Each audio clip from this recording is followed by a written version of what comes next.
Upheaval. Breaking Point. Chapter 19. Standing Together. "Let's hurry back," Vanguard said. "They should be awake and hungry by now. Do you have enough for them, Scarlet?" Sure thing, Captain, Scarlet Rabbit replied. I even brought some for that baby dragon, although I don't know if his kind likes bread and moss. Vanguard clash! The two of them looked up at where the angry voice came from. Before Vanguard could get a good look, something heavy crashed down on him, knocking him down on his belly with his legs spread apart. He felt his breath blow out of his lungs at the impact, and recognized the feel of 4 hoofs stepping on his back. From the voice in the entrance, he guessed with a sinking heart as to who it was. Good morning, Flight Captain Tailwind, Vanguard heard Scarlet greet his assailant. Good morning to you too, Scarlet Rabbit, Tailwind answered. Move along now. I have some talking to do with my stupid son. Vanguard looked up at Scarlet and nodded, letting the Pegasus fly off and back to Twilight and the others. With Scarlet gone, he focused his attention on his mother. Before he could say anything, however, he felt her lift him up by the shoulders and then bang his snout against the pavement. The impact did no damage, but he did feel his head ring. You come back from the dead days ago and you can't even be bothered to tell me? "I was assigned a mission as soon as I..." Vanguard felt his snout hit the pavement again.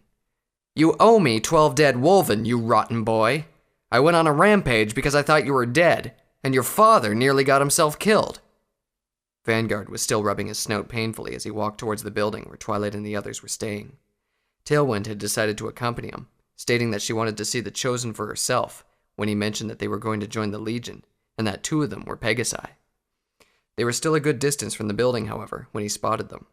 They were near the end of a line of ponies while Scarlet hovered nearby. He looked towards the other end of the line to find that Logistics had set up a recruiting station. A call to arms must have already been issued across Bastion City, and citizens were lining up to join Equestria's defense. The long line would normally have been a bother to Twilight Sparkle, but for this time, she was a little glad for it. Being made to stand in line while on their way to recruitment showed that she was no longer being shown any preferential treatment. There will be no more being separated from the rest of the Legion and being protected. Now she can really show that she meant what she said about standing together with Equestria's defenders. As the line moved on, she noticed a familiar black-barded figure walking towards her. It was easy to spot Vanguard clash. There was no pony else who had his armor, or that enormous weapon he kept strapped to his harness. He was walking with some pony this time, a Pegasus mare who was about an inch shorter than he was, with a light blue, almost white coat. Her mane was gray, like the underside of a storm cloud, cut short and swept to one side. A long, thin scar ran across the right side of her jaw. Unlike Scarlet Rabbit, she wore a coat of chain, reinforced with metal plates around her chest, flanks, and neck. Unlike Scarlet's gray plates, however, this pony's barding carried a distinct silvery sheen, and she wore no champron. A stylized wing was embossed in gold on the left part of the chest plate. You took your time, Twilight said to Vanguard. Vanguard glanced briefly to the Pegasus next to him as an answer. "Every pony, this is Flight Captain Tailwind. Flight Captain, these are the Chosen I was talking to you about." Tailwind approached Twilight's group, carefully inspecting them with bright blue eyes. She was immediately drawn, however, to Rainbow Dash and Fluttershy. I never imagined that I would meet actual Chosen in my lifetime, she said. I hear that you plan to join the Legion. That's commendable. She stopped and gave Rainbow Dash a good hard look. Is this the one you mentioned, Vanguard? Vanguard nodded in response, while Tailwind stretched out one of Rainbow's wings with her hooves. Looks promising, she said. Is she fast?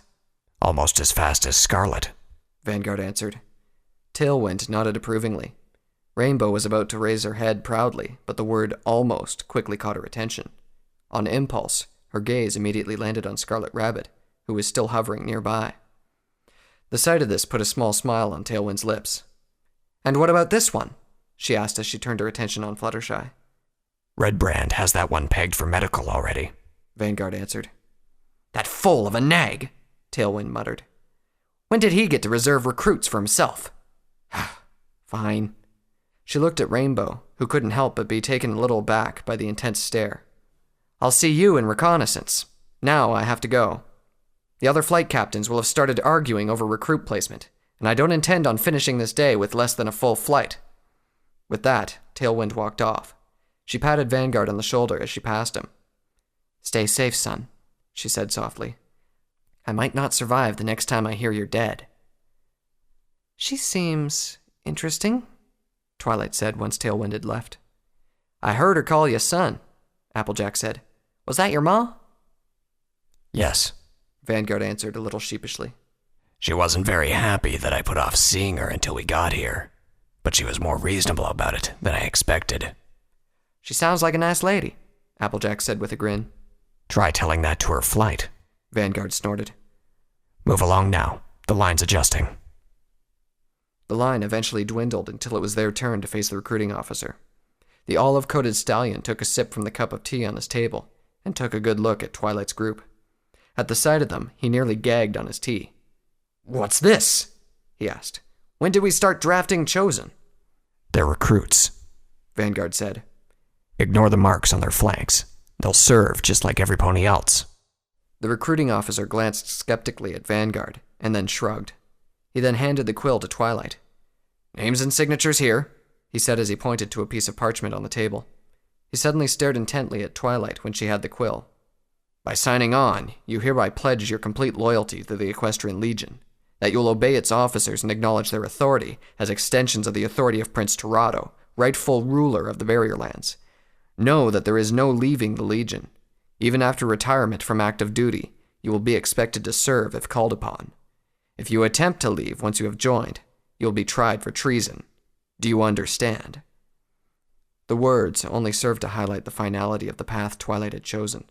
Her eyes narrowed, and she kept her grip on the quill steady. It was only after she had signed her name on the parchment did she realize that her heart was pounding. The rest of her friends followed suit. Unicorns go to Magical, Pegasi to Reconnaissance, Earth Ponies to Infantry. Check in with your respective officers behind me once you're done here, the officer said. Before he could continue, his gaze fell on Rainbow Dash, whereupon his eyes widened, and then he checked his cup. Torado's torn wing, what's in this tea? Excuse me? Fluttershy said quietly after signing her name. The recruiting officer raised an eyebrow. What's the matter, Philly? He asked. You've barely got a hoof past the door and you've got something to complain about already? Oh, no, Fluttershy replied. I wouldn't do that. It's just that Dr. Redbrand said that if you put me in reconnaissance instead of medical, he would saw your muzzle off. That sounds pretty painful. What? The recruiting officer exclaimed. But I just sent him a squad's worth of recruits. What did you do to catch his eye? Show him a little flank? Fluttershy paused and looked at her flank. Well, he did notice my cutie mark. The recruiting officer put a hoof to his face. That stallion's old enough to be your father. All right then. I'll have you go to medical instead. Let Redbrand duke it out with the wing commander. With that out of the way, they all proceeded to the crowded area behind the recruiting officer. Recruitment was taking place at the center of the city, where there was an enormous plaza, a parading ground that was now converted into a training ground. It was there that they had to separate and head towards their designated divisions. Twilight and Rarity quickly noticed that Magical was the smallest group in the plaza, consisting of a small cluster of unicorns. It had occurred to them that they had barely seen any unicorns in the city. They were given mage coats, thick layers of cloth padded with leather inside to help against enemy fangs and claws and reduce the damage from enemy bolts. Although it horrified them to find out that the leather was taken from actual animal hide instead of being magically synthesized like back in the Heartland, they stayed silent about it. Once they had put their coats on, they were ordered to line up. 3 rows of 7 ponies all in all. Tallest to shortest, from left to right, with each pony a leg's length from each other. When the unicorns, most of who were about as old or even younger than Twilight, took some time to get into the required position, the unicorn officer shouted at them. What's the matter with you fools? We haven't even gotten to spellcasting yet and you're already fumbling about. 3 rows, 7 ponies. Move, move, move! All of the unicorn recruits scrambled, comparing heights and stretching out legs to make sure that they were properly spaced. The unicorn officer walked out in front of them. He was a strange sight for a pony, a grayish-white unicorn with a completely shaved mane. His tail was nothing more than a few inches tuft of green hair. Like them, he wore a thick leather-padded coat, but his was trimmed with gold thread, and a stylized horn marked the left side of his chest. 21 unicorns, he said with a scorn. We're faced with the greatest wolven attack in centuries, and my beloved Bastion City comes up with 21 unicorns. 19, seeing as 2 of you are chosen. Twilight and Rarity couldn't help but wince when they felt the eyes of their fellow recruits go towards them. "Eyes forward, you morons!" the officer shouted. "No pony told you to ogle them. Don't make me be the first to send recruits to the whipping post." Every unicorn in the group flinched and immediately looked straight ahead. "Now, let's get down to business. I am Mage Captain Owlsight. Not that it would matter to you drill heads, as I'll kick your flanks if you address me with anything but sir. Before we do anything, we will test you for two things: magical sustaining and magical burst. These two traits will help us determine if you belong to the spell-firing line or with the arcane shields. Bring out the spell dummies, Vice Captain." A unicorn behind the group trotted forward carrying several dummies made from two intersecting poles and a sack stuffed with straw. He then proceeded to stand them up in a row on a patch of earth to the side of the pavement where some bushes grew, before trotting back to his place. "First, we'll test you for magical burst," Owlsight continued. "Each of you will step forward and cast, preferably, an offensive spell you know. If you don't know any, a telekinetic kick will suffice. Now let's get started." The first recruit stepped forward and cast a spell. His horn glowed a steady green, and then projected a raw blob of telekinesis that hurtled towards the dummy. The spell struck solidly, causing the wood to shake as if it had been kicked hard. Seeing the results, he smiled before returning to his place. At the sides, Owlsight looked on, nodded, and then scribbled on a notebook he carried. Several recruits followed, most using the same telekinetic blow to give the dummy a good shake with each hit. One recruit managed to snap the dummy's support, causing it to fall to the ground. He grinned and was about to rear triumphantly when a glare from Owlsight sent him slinking back to his post. "Not bad," Owlsight commented. "It's your turn, Purple Chosen. Show us what you got." Twilight Sparkle swallowed a large lump in her throat as she stepped up. She was suddenly reminded of the time she received her cutie mark. She wanted to cast a telekinetic kick, just as every pony had, but she remembered that Mage Captain Owlsight preferred an offensive spell she knew. Her mind went back to Pyre Valor's notes. She had studied them a good deal, and she was confident that she had learned one, Burning Hooves, as Pyre Valor had written the spell down. She stood about 10 feet away from the dummy and made sure she faced away from any pony before beginning the spell. Twilight had never worked with fire before, beyond lighting candles anyway. It wasn't just because there had never been a situation that she could only solve by a generous dose of burning. Fire was a difficult element to control. It harmed others far too easily and spread quickly at the slightest mistake. But now she was going to have to try it. She could feel the tips of her hooves grow hot as she gathered the magic. As soon as she felt that heat, she also felt the urge to immediately regulate the energy to make sure that it didn't hurt anyone. She squashed that urge, however. Her usual methods of control would cause the spell to fizzle. Direction was the proper way of controlling Pyre Valor's spells. Direction and an instinctive use of the right amount of magic. She aimed her hoofs at the dummy and let go. The result was a shock, even to her. Twin jets of flame burst from her hoofs.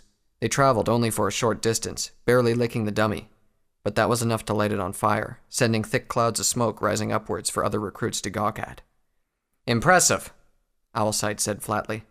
A faint hint of approval tinged his tone as Twilight walked back to her place. "So the first pony to show a spell we can use against the Wolven is some pony not even from here, but from a place that the Wolven don't even directly threaten. Even I'm embarrassed. Next!" Rarity stepped forward, silently cursing that she had to go immediately after Twilight, the most magical unicorn in all of the Heartland, who was probably adjusting to the magical drift already. "I suppose a spell that gives one a fabulous hairdo won't suffice?" she asked, sheepishly. Owlsight didn't even look up from the notes he was scribbling.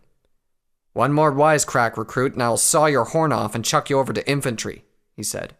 "They're not connoisseurs of erudite witticisms over there like I am." Swallowing hard, Rarity decided that her only option was a telekinetic kick, even though she had never applied her telekinesis in such a manner before. She had never given her magic much thought, certainly not as much as Twilight Sparkle. For her, it was an excellent tool for dressmaking. She concentrated on gathering the magic, and to her dismay, found it incredibly difficult to even do that. She struggled to maintain concentration, gathering as much magic as she could before violently hurling the magic as a burst of telekinetic force. The target dummy vibrated slightly, shaking a single strand of straw out of the stuffing. Owlsight continued scribbling his notes down as Rarity slinked back to her position with her head down. The recruits couldn't help but turn the corners of their lips at the sight. One of them went so far as to let out a snicker at the dismal performance. Owlsight immediately raised his head to the entire group's surprise. "So you think that's funny, eh, recruit?" he shouted. "You think it's hilarious finding out that we're even more short-hoofed than anticipated with the Wolven on the way? Vice Captain, give that joker his first 5 lashes." The Vice Captain pulled the horrified stallion out of the line and let him off. The rest of the group was completely stone-faced by the time he was out of sight. "Let's get on with the magical sustainability test," Owlsight said. The second test involved only their telekinesis this time. Several weights were brought out, and they were asked to pick one they could lift without struggling, and then told to hold it until ordered to stop. Twilight did well with a weight slightly above the average chosen by the other recruits, but the Burning Hoof spell she had cast had taken more magic than she had anticipated, and she was sweating with effort by the time she was ordered to put it down. Rarity could only lift the lightest weight, but she held it reasonably well before being told to put it down. No pony made a fuss about it this time. For the rest of the day, they were drilled in maintaining and moving in formation, casting spells simultaneously, and the order by which Wolven were to be killed, starting from high-ranking ones to the lowest grunts. The sun was setting when they were dismissed, with each one of them completely exhausted physically and mentally. Rarity half walked and half dragged herself towards the building they were staying at, when Owlsight's voice stopped her. "Come over here, recruit," Owlsight called. Rarity obediently did so. The sight of the pony who had laughed limping back to his position had burned into her mind a simple rule. Do not anger Mage Captain Owlsight. "Yes, sir?" "I don't know what I'm going to do with you, recruit," Owlsight said. "You're like a giant water tank with only a pinhole for an opening. Your burst is completely useless, but you have decent sustainability. Normally we'd work on that until we made something out of you, but these aren't normal times. If I put you out there in time for the Wolven attack, you'll get yourself killed. Worse, you'll probably drag some pony to the grave with you." Rarity found herself staring at the ground in embarrassment. Was she the only one among her friends who had been deemed useless? The thought was extremely painful. "What was your profession before signing up?" Owlsight asked. I was a dressmaker," she said weakly. "Good. I'm going to arrange for you to transfer to the maintenance division of logistics. Use your sewing skill to patch up ripped clothes and tents or something. Report to Logistics Officer Frostmane tomorrow morning." "Yes, sir," Rarity said. With that, she made her way back, eager to forget this embarrassing day. Applejack tapped the pavement with her hoof as she inspected her new gear. Both she and Pinkie Pie had been given a set of medium barding as soon as they signed up with the infantry. Right now, she was wearing a heavy suit of chain with thick plates of metal covering most of her face, neck, chest, and flank. It was similar to Scarlet Rabbit's, but slightly heavier. She guessed that the Pegasi wore lighter barding to stay aloft. She was expecting a piece of cloth to cover her legs like the one that Vanguard wore. Capricorn, Capri, whatever that long-tailed word was. She guessed that only high-ranking officers got to wear them. She wore her hat on top of the headpiece, even though she felt that it was a little silly. In addition to the barding, she was also given a set of tramplers, heavy metal shoes that made her legs feel a little stiff. If you were wearing tramplers, you might have taken his head off. She now understood what Vanguard had meant by those words. These things were heavy and hard. Having one fall on you would hurt quite badly, and to have one smashed into you by a strong pony, bones would shatter for sure. The name Tramplers was appropriate enough. She almost felt sorry for any Wolven who got caught underneath these.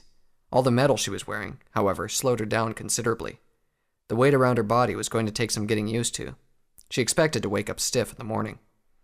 That was when Applejack realized that as hard as this suit was for her, it must be worse for Pinkie Pie. Sure enough, she found the pink pony having trouble just taking a few steps forward.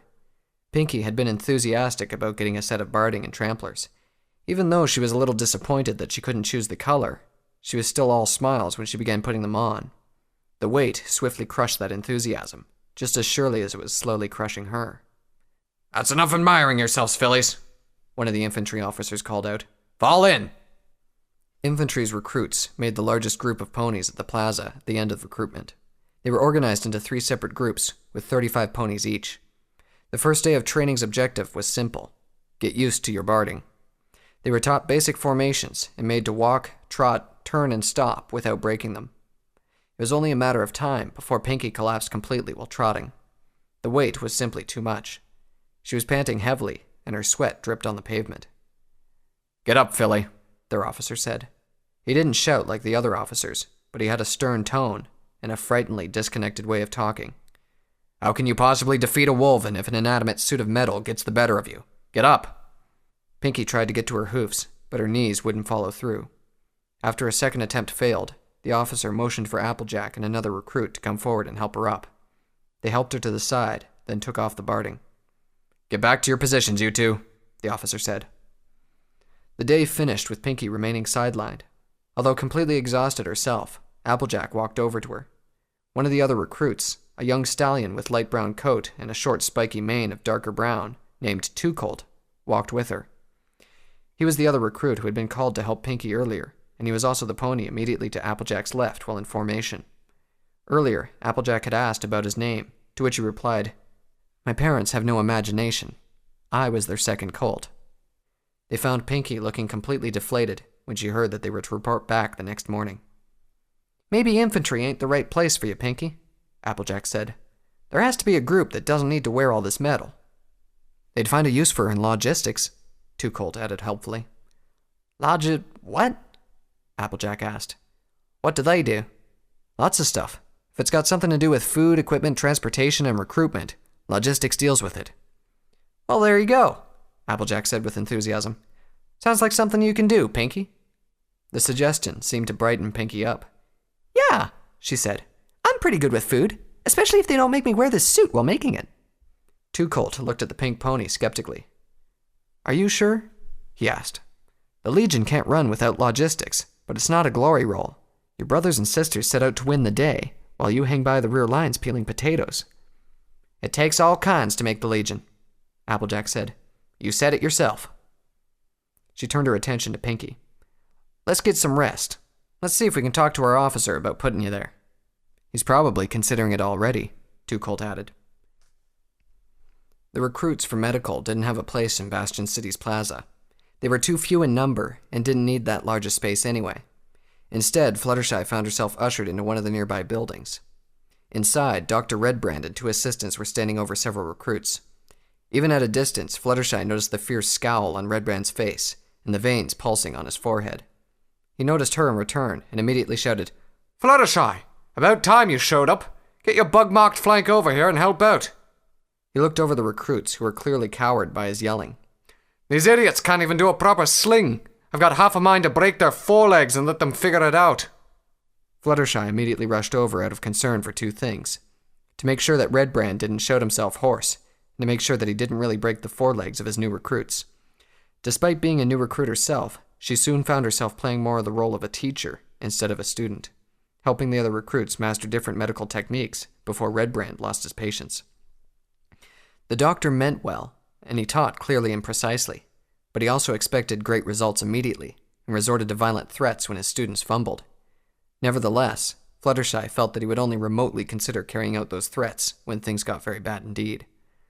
She was suddenly reminded of Angel. The rabbit was also often grumpy, but he always meant well. The thought saddened her, however. How was Angel doing now? Was he still living in her home, or had he moved on? Perhaps he had started living with another pony. She wasn't quite sure how to feel about that.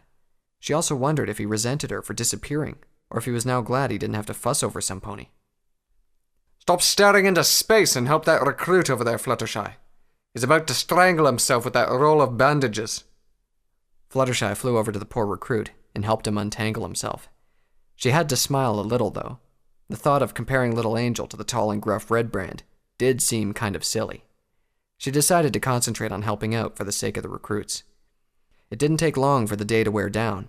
With the recruits all heading out for the day, Fluttershy decided to stay a little longer to help clean up. "Fluttershy," Redbrand suddenly spoke. She turned towards him in response. "Good job for today," he said gruffly. He opened the flasks he seemed to carry with him at all times and took a short pull. "Here. Welcome to medical." He offered the flask to Fluttershy, who took it gingerly and sniffed at its contents. Whatever was inside smelled quite strong. She looked at Redbrand, who was waiting patiently, and decided that refusing would be rude. She took a quick sip and then quickly gagged. The liquid inside was incredibly strong, and when she forced herself to swallow, it ran down her throat like liquid fire. Coughing, she handed the flask back to Redbrand, who looked amused. "Filly," he said with mock scorn. He put the flask's cap back on and put it away before moving on. "See you in the morning, Fluttershy." he said. Still choking and her head slightly spinning, Fluttershy did her best to nod and smile before heading back to the building she was staying in. While the other pony recruits trained on the plaza, the Pegasi of Reconnaissance trained high above it. Up in the air, Rainbow Dash tried out the new leather outfit that she had been provided. Flying with the added weight was certainly a new experience. She had flown while carrying heavy objects before, even other ponies, but having the weight distributed all around her was different. It had actually taken her a few minutes of adjusting to make sure that the new barding didn't chafe against her wings. In addition to her new barding, Rainbow had also been provided with a few more things. A map of the barrier lands in general, a map of the northern barrier lands, and then another one of Bastion City and its surrounding areas. Familiarize yourself with these areas, Chosen, the reconnaissance officer had told her. The rest of your fellows know them by heart for having lived here, but you don't. You're excused from target practice today, so you can explore before the Wolven arrive. And then there was the crossbow. Rainbow held the weapon as if she was holding a sleeping snake. She had never held a weapon before, except for Vanguard's two-bladed sword. This was certainly the first time she would actually own one. In addition to the crossbow, she also had a case of bolts strapped to her left side. She took aim, bringing the sight to her eye, just like her officer had showed her, and scanned her surroundings. She imagined a Wolven lurking down below, stalking one of her friends with its cruel fangs bared and ready to kill. She would swoop in at the nick of time, take aim, and fire in a split second. And just as the Wolven would jump in for the kill, the bolt would catch it right between the ribs and plunge straight into a lung. The force of an impact would knock it to the ground, where it would lay feebly on its side, while wheezing and gurgling its life away. Rainbow Dash shook her head, cursing her ridiculously vivid imagination, and for reminding herself of what she would have to do. I had to shoot, she argued mentally. To herself, she realized in dismay. This was hardly any better than arguing with a pile of rocks with a birthday hat. It was going after my friend. Nice, some pony said from behind her. They gave you a Quarrel Mark II light crossbow. Enjoying the feel of it? Rainbow turned towards the voice. Aren't you supposed to be on duty or something, Scarlet? She asked. I am on duty, Scarlet Rabbit replied with a grin. Special operations, remember? Standing around doing nothing is not the weirdest thing we've had to do. Sounds like an easy job. Only if you make the cut. Shouldn't you be at the firing range? I was told to explore some of these places. Rainbow pointed to her maps. I was just about to go. I'll come along. Gotta make sure you don't get lost. Rainbow's eyes narrowed as she observed Scarlet. She hadn't forgotten what Vanguard Clash had said just this morning. Almost as fast as Scarlet. Vanguard wasn't an idiot. He certainly wasn't blind either. He knew what he was saying, and who he was saying it in front of. Almost. That was a bald-faced challenge, and Rainbow certainly wasn't going to take that challenge lying down. All right, she said. How about we go to this place? She suggested, and pointed at her map of Bastion City's surroundings. Frostrock Needle? Scarlet asked.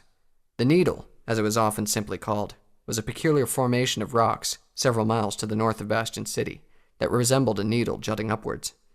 The story went that the needle rose up when Prince Tirado stomped his hoof on the ground to stab King Fenrir from beneath.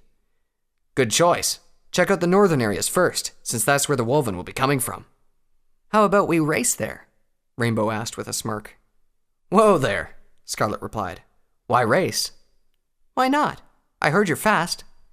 You heard right, but the captain doesn't like me racing. He says it's bad for morale. And why's that? Well, the ponies I beat tend to think they're slow when I leave them behind. I drove one to drink, then she got 20 lashes for showing up to duty while drunk. You're making me want to race you even more. Oh, all right, Scarlet relented.